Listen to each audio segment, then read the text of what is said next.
For 15 years, no one really noticed her. She arrived early before sunrise, wore a gray uniform, always kept her hair tied up, and wore rubber gloves. She walked through the company's hallways in silence, pushing her cleaning cart.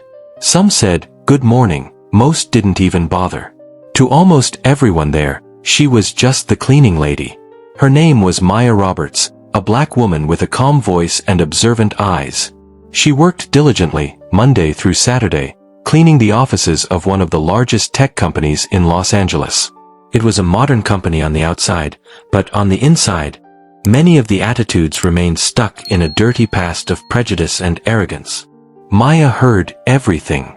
The conversations, the whispers, the board's decisions, the meetings of arrogant executives who treated employees as disposable.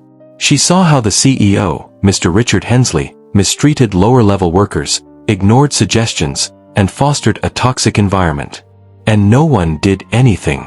Because he was the company's genius. A white man, Stanford graduate, with a reputation for brilliance, but a cold heart. What no one knew was that the company, called Neurotech Systems, had been founded by Maya. Years ago, Maya was a young woman passionate about science and technology.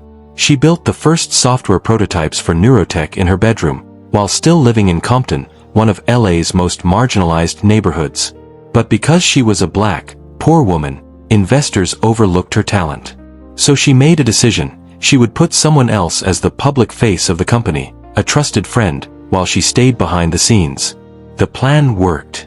The company grew, attracted millions in investments, but soon the executives began pushing her out of the decision-making.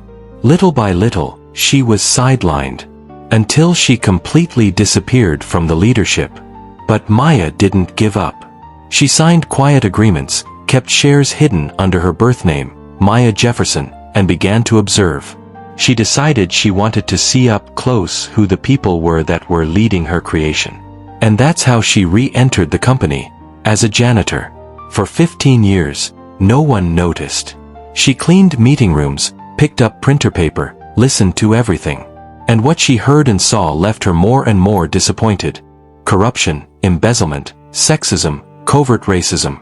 Until, one Tuesday morning, everything changed. The board was called to an urgent meeting in the auditorium. The CEO arrived with his usual arrogance, complaining about the waste of time. The executives sat down, unaware of the reason for the meeting. Then, the lights went out. A video began to play. Footage of the company over the years. Hidden cameras showed shameful conversations, humiliations, unethical decisions.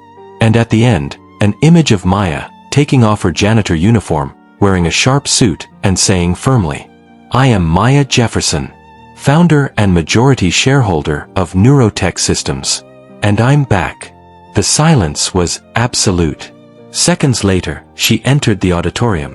This time not with rubber gloves, but with a folder in her hand and a determined look. Everyone was stunned. For 15 years, I watched each of you. I saw how the essence of this company was being destroyed. I saw the contempt with which you treat those who earn less. I saw the racism hidden in every decision. But that ends today. She turned to the CEO. "Mr. Hensley, you're fired. For misconduct, poor management, and disrespecting the company's principles. Your assets are frozen, your corporate account has been closed, and the authorities will be notified." He tried to protest, but 2 security guards, now working for Maya, escorted him out. In the following weeks, Maya restructured the entire company.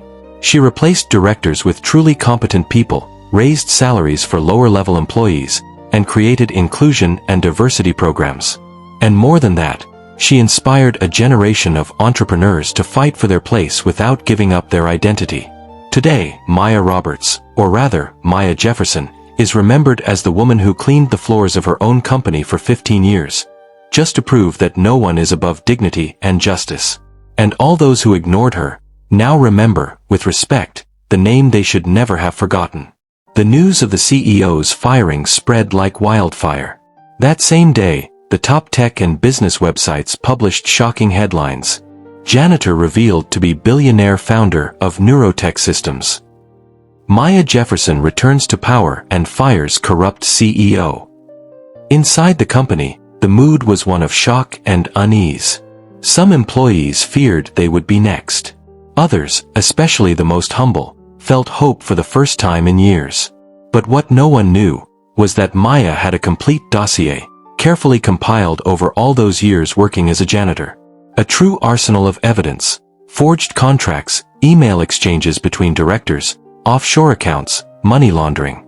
She spent nights pretending to clean rooms but was actually going through drawers, reading papers left on desks, jotting down numbers, photographing computer screens carelessly left open by executives. She didn't want revenge, she wanted justice.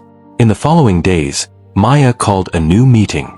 In it, she revealed to the new board the corruption scheme led by the former CEO.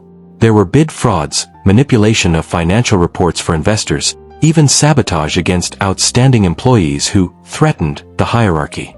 I founded this company with the goal of changing the world with ethical and accessible technology.